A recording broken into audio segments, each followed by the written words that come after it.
All right, another busy day in the Parliament. Joining me now, senior political reporter Trudy McIntosh.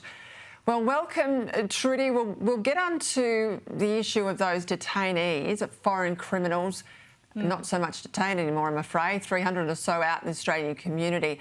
There's an inquiry into Labor's deportation deal that's underway. What have we heard so far? Because, correct me if I'm wrong, but I understand all the federal ministers have refused to even turn up. Yeah, no ministers appearing at this inquiry. This is Home Affairs officials, but we might be getting a little more honesty as a result. I can bring you this news out of the committee.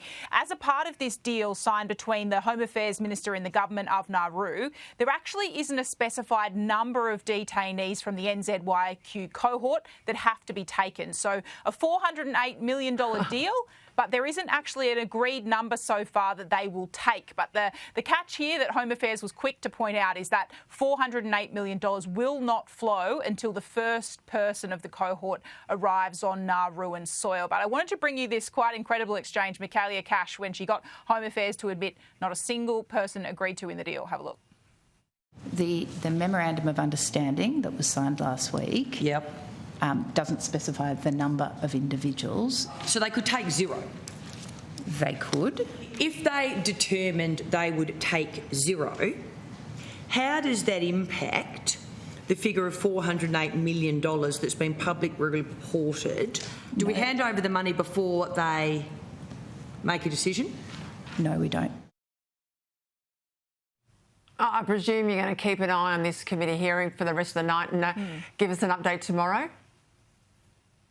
Yeah, I will, Peter. It's still underway, so there's still details being revealed here about that funding arrangement, the $70 million each year after they get that opening $408 million, and they said today this is going to be administered in a joint trust, so Australia and Nauru, the trust being run together for this amount of money.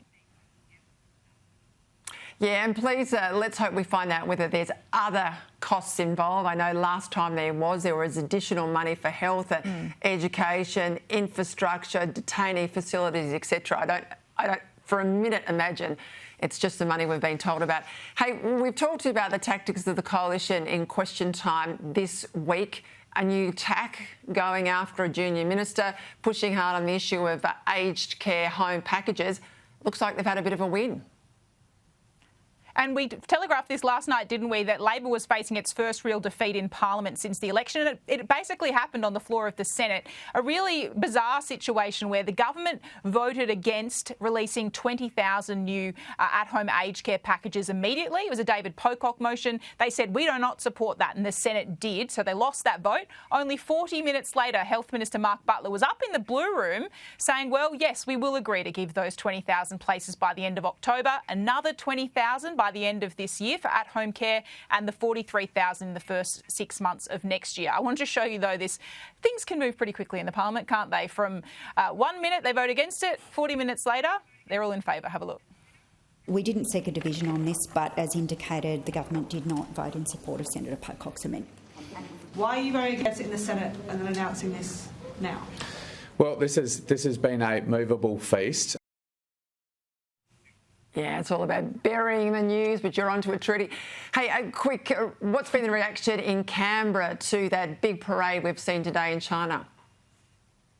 Well, probably as expected, the Prime Minister ducking the questions about Daniel Andrews' appearance there, the opposition lining up to criticise the former Premier for essentially being there for this military parade. Not only that, but that family photo where he is just a metre or so away from the North Korean dictator Kim Jong-un, basically an alleged war criminal, and Vladimir Putin, the Russian leader as well. I thought the most interesting contribution today from Anastasia Palaszczuk, former Labor Premier, saying that absolutely not should Dan Andrews have been there. Fine to go there for tourism, but she thinks it crossed the line that he went there to watch a military parade.